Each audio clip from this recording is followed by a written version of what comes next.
Maşınında köhnə sapok var idi, rezin sapok. Təzə kostyum giyib gedirdi işə, axşam o kostyum уже gedirdi Ximçiskə.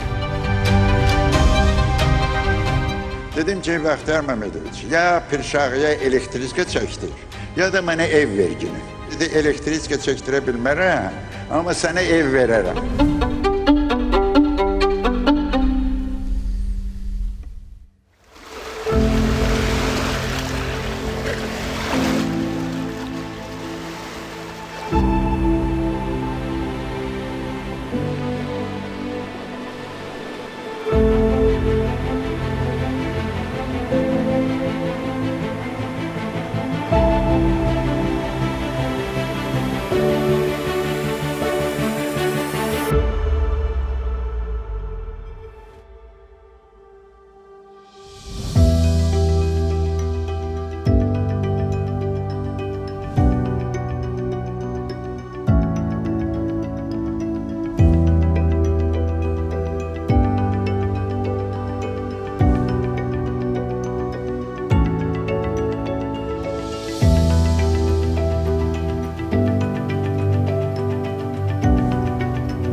Maşınında köhnə sapok var idi, rezin sapok. Təzə kostyum giyib gedirdi işə, axşam o kostyum уже gedirdi Ximçiskə. Görürdü sarısı nəsə neft buraxır, gözləmirdi. Heç kimi zəng eləyim, kimisi çağırtırım, özü girişib onları aradan qaldırırdı.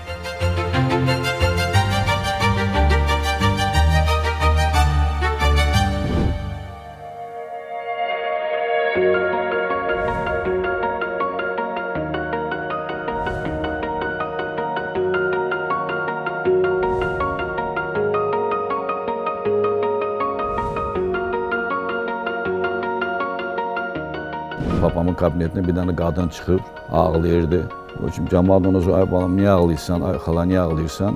Dedi, söndüyümdən ağlayıram. Bir başladı danışmağa ki, nəvəsi olmuşdu, nəvəsinin anasının sütü olmayıb. Əri də, o qadının əri neftçi idi, məcbur olub gəlib babamın yanına. Babam ona köməklik eləyib, uşağa hər gün ana sütü gətiriblər. Təzdən gəlib babamın yanına ki, ona təşəkkürünü bildirsin. Babam da qayıtdı ki, mən bilirəm, öyrənmişəm sizin ailə vəziyyətiniz nə yerdədir. Sizin əriniz neftçi olub, sizə 2 mənzilli otaq ayrılmışdı. Ona da görə deyir, mən deyir, elə ağlayıram.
Əliyar da, Məmmədov da mənim naçanlıqımda upravlıyım.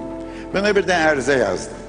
Dedim ki, Bəxtiyar Məmmədoviç, ya Pirşağıya elektrika çəkdir, ya da mənə ev vergini. Dedi, elektrika çəkdirə bilmərəm, amma sənə ev verərəm. Ay xoşbaxt, 60 ildən sonra sənin elektrikon gəldi Pirşağıya. İndi Baxtiyar sağ olsaydı, deyəcəkdi evi qaytar.